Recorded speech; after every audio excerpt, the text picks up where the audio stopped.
Hello, and welcome back to the channel, or if this is your first video, welcome. Hi, I'm so happy that you've joined me. If you don't know me, my name is Anna. I'm an opera singer and I'm also a trained life coach. This channel is a safe space, and over here we talk all things coaching, all things personal growth, and all things mental health. And as of the last video, we also talk about predatory behavior on social media. Today we'll be getting into what I had planned for last week's video, which is getting into the blocks, what they are, and how you can work through them. Last week I got all fired up after watching Apple Cider Vinegar on Netflix, so it turned into more of a commentary style video about predatory behavior on social media, specifically as it pertains to health and wellness coaches. And that video is linked below if you'd like to go back and watch it. I'm going to continue talking about that stuff because I think it's so important, but not today. Today, as you read in the title, we are talking about limiting beliefs. I thought this was a good block to start with because people tend to be somewhat familiar with limiting beliefs to a certain extent, so it's a good intro into the world of blocks. If you're not familiar with limiting beliefs, don't worry, we're going to talk about what they are, how they affect us, and how you can deal with them, so do make sure you stick around until the end. Take a minute and have a think about an area of your life where you'd like to have greater satisfaction. Could be something you'd really love to do, but you're holding yourself back and you're not really quite sure why. So maybe some sort of passion project, putting yourself out there. I want to start a business as a yoga instructor. I want to give classes. I want to post online and share what I know, but I can't seem to bring myself to do it. Could be something that you are doing habitually that you don't like and you really want to stop, but you're having a bit of trouble breaking the habit. I really want to stop staying up so late every night. I feel terrible the next day. I'm crabby, I'm snapping at people, I'm super unproductive, I feel terrible about myself, but every night it's the same thing. I go to turn off the light and it's 4 a.m. again, and I hate it. Why am I doing this? It could be that the thing that you're doing is to numb, procrastinate on, or avoid the thing that you'd really love to be doing, but you haven't been able to bring yourself to do. Doom scrolling. I'm sitting for hours on end with my phone in my hand, watching crap that numbs my brain, or comparing myself to people online and feeling terrible about myself. And before I know it, 3 hours have passed. Now, this is so normal. We all have areas of our life like this because we're human. So chances are you can think of at least one area of your life where you experience this. Now, there are all sorts of reasons why we engage in behaviors or take actions that aren't aligned with our values, or hold ourselves back from doing what we'd love to be doing. And one of the big contributors is the labels, judgments, generalizations, and stereotypes we place on the world, situations, and on ourselves, also known as limiting beliefs. And that's what we're going to be focusing on today. I mentioned the blocks briefly in the first video, which is also linked if you'd like to go back and watch it. I gave a general disclaimer then about the blocks, and I'll give it again now, that the blocks are nothing to be feared. They're just the brain's way of protecting you and keeping you safe. If there's a possibility that you could get judged or critiqued by putting yourself out there, or God forbid, fail, then you could get hurt. And the brain doesn't want that for you. It wants to keep you safe and comfy. And the kinds of blocks I'm referring to here are the inner blocks, which, as I mentioned, are what we tend to focus on more in coaching because that's where the most energy is, where the most emotion is, and that's what you have control over. That's what we can work on. There are also outer blocks though, and the most typical ones, or the ones that come up most often, are things like time, geography, and money. And they can be extremely legitimate. For example, if you're living in a war-torn country, or if the thing that you really want to do requires you to be in Australia and your visa is refused. Very legitimate outer block. There's little to nothing that doing the inner work can do to solve that problem. Sometimes though, underneath what appears to be an outer block is lurking a sneaky inner block. Let's take the very common example of time. How often have I heard as a coach, or said myself, I'd love to do that, but I don't have the time. Is it the time? Is it a genuine lack of time? Or is it the story you're telling yourself about your ability to accomplish that? Or maybe to prioritize or to time manage? Are you busying yourself with avoidance tasks and activities in order to justify why you're not doing what you'd love to be doing by saying you don't have time when what you really are is afraid? Inner block. Now, this is not to say that there can't be genuine instances where you don't have time, because of course there can. Often though, what at first glance can seem like an outer block is actually something deeper. So today we're focusing on limiting beliefs, which is one of the most common inner blocks. So it's one you've almost definitely heard of, and 100% experienced for yourself. Limiting beliefs seem to have become sort of part of the popular vernacular these days, which I love. I love to see people talking about this stuff, taking an interest in it, and knowing what it is. Pretty self-explanatory. It's a belief that limits you. It adversely affects your behavior in some way. It motivates your action, or importantly, your inaction. And they usually sound like judgments, labels, generalizations and stereotypes about the world, situations, and most importantly, ourselves. Here are some examples of limiting beliefs about the world that you've probably heard of or even said. It's a dog-eat-dog world. Heard this one? This one suggests that you need to take others down in order to be successful or risk being taken down. And it might lead someone to engage in undercutting behavior, be very conflict-driven, potentially not be very good at collaboration or teamwork. On the flip side, it might discourage someone from trying at all because they don't want to be torn to shreds, or they think, I'm not strong enough for that dog-eat-dog world. When we know that there's room for everyone to be successful, and one person's success does not mean another person's failure. Fake it till you make it. This one subtly implies that you need to compromise authenticity or even ethics to get ahead. And it might mean that a person loses touch with themselves or their values and engage in game playing in order to get to the top. Conversely, a person for whom fake it till you make it doesn't align might therefore just decide, well, I'm not cut out for this, I can't fake it. When what we really know to be true is that the more authentic we are, the more true to ourselves and our values we are, the more we're able to resonate with people and attract the right audience or the target market of like-minded souls. There's so many of these. Money doesn't grow on trees.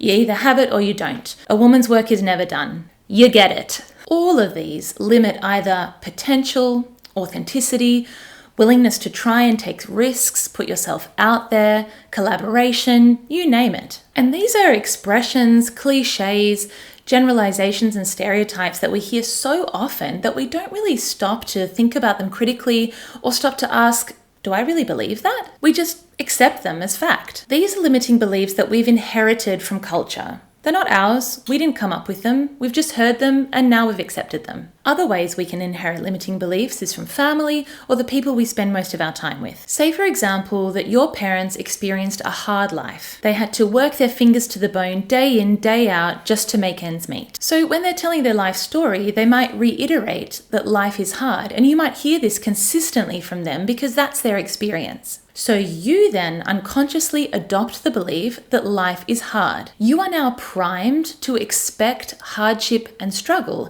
And because of things like confirmation bias, hardship and struggle is what you see and experience. Even further, because you're conditioned to expect hardship and struggle, that becomes your normal. So you don't think to reach for more or better than that for your own life because you just think that's all there is. The thing is, your parents' experience being that life is hard, however true and real that is for them, does not mean that your life automatically has to be. There are heaps of these limiting beliefs from people in our circle of influence. They can be specific to your friendship group, to the industry that you work in. There are plenty for the classical music and singing industry and education, enough that I could do a whole video on that alone. So any singers out there, let me know in the comments if you'd like me to do a video on that. Let's talk now about the limiting beliefs that we have about ourselves, the labels that we give ourselves or that are given to us. Limiting beliefs about ourselves are definitely the most powerful because they affect the way we see ourselves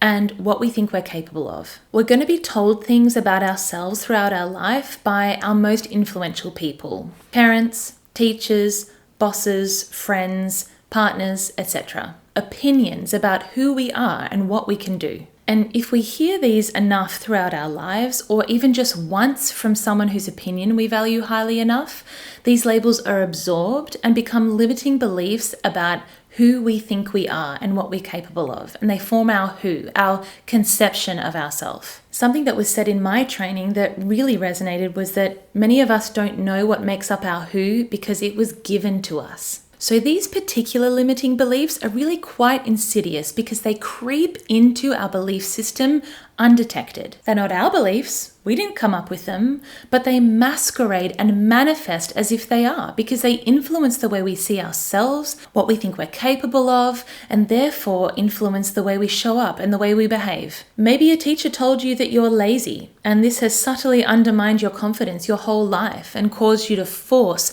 and constantly prove that you are good enough and that you're a hard worker because you've unconsciously adopted the belief that you are a lazy person. Maybe you were part of a friendship group that valued being thin, and you were subtly made to feel that you were too big by being told that you should avoid certain foods or that certain clothes wouldn't look good on you. And maybe you continue to avoid certain foods and social situations, or even develop disordered eating habits or over-exercising tendencies that last into adulthood long after you've stopped spending time with these people because you have unconsciously adopted the belief that you are too big. These limiting beliefs that we have about ourselves are generally inherited. If we've given them to ourselves, though, they tend to stem from the not enough place. Not smart enough, not talented enough, not accomplished or experienced enough, not ambitious enough, not good enough. And this leads us more to the negative voice or the inner critic, which is a separate, very emotionally charged block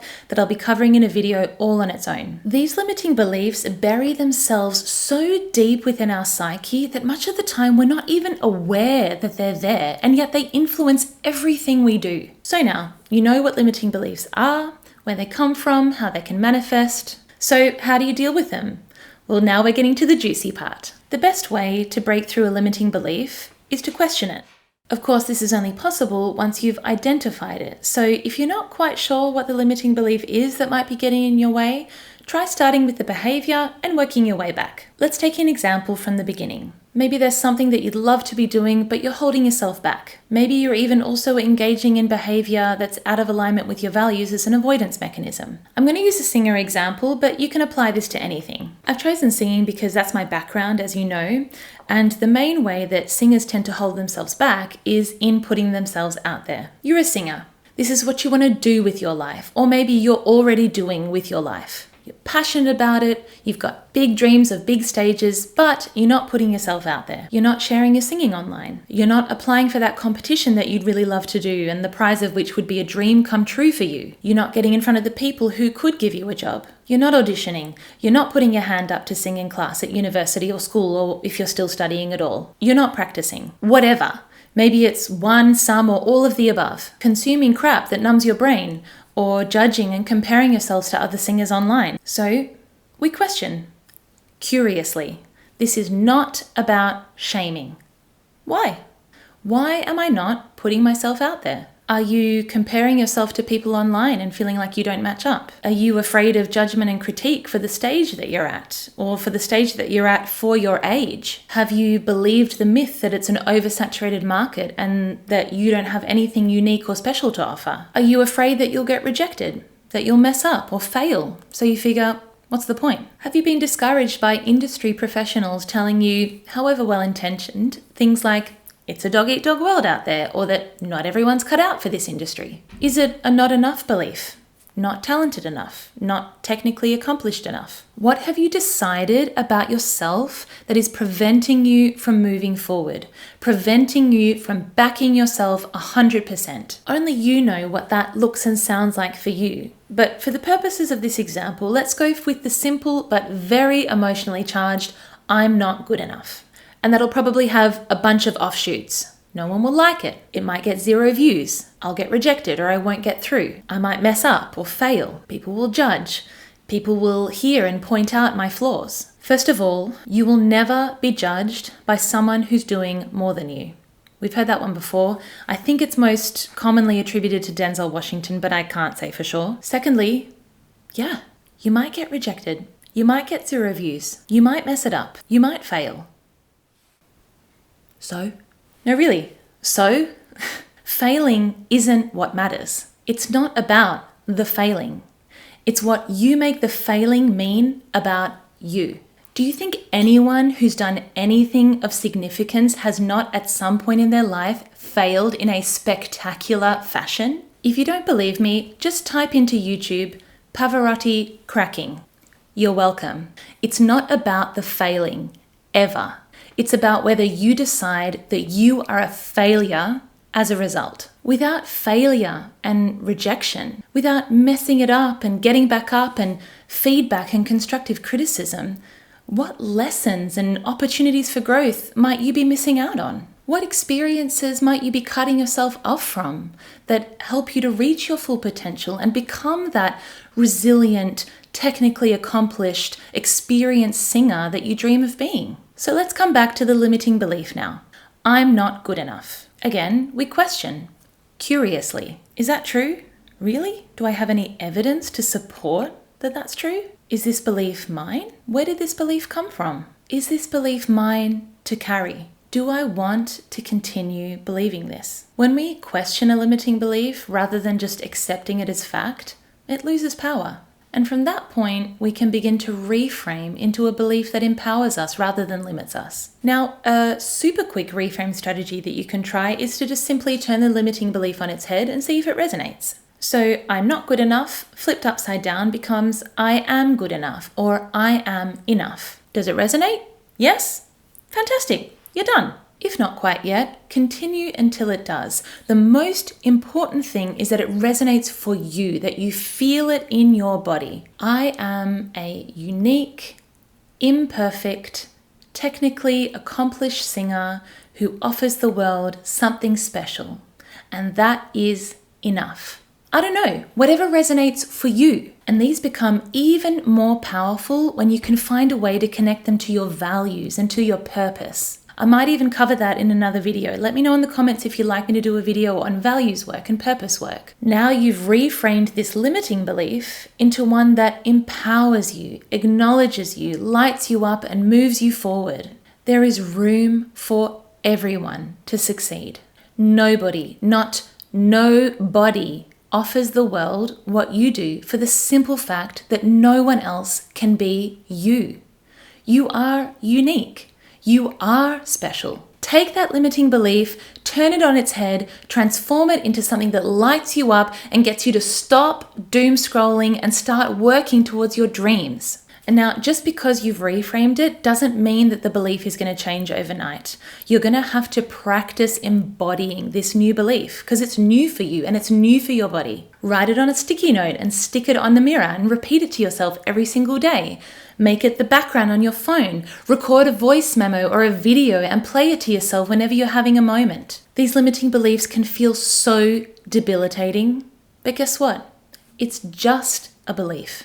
It's just a thought, and you can change it if you choose to. You can create a whole new belief system if you choose to. Just as negative limiting beliefs can become ingrained and embedded in us, so too can empowering ones with practice. Now, this is not about ignoring the injustices of the world or the fact that it's not always a level playing field, or ignoring the inherent issues with some industries, because every industry has them, and it's certainly not about toxic positivity. It's about who you believe you are at your core and what you have decided that you are capable of. Who do you think you'd be without these limiting beliefs? How would you show up in the world if you believed something empowering instead? It's your choice. My friends, I hope this resonated and I really hope it was helpful. I highly recommend journaling on this stuff, and if you have any questions, leave me a comment or please don't hesitate to get in touch with me. I also highly recommend seeking support with this stuff. You can do amazing things on your own,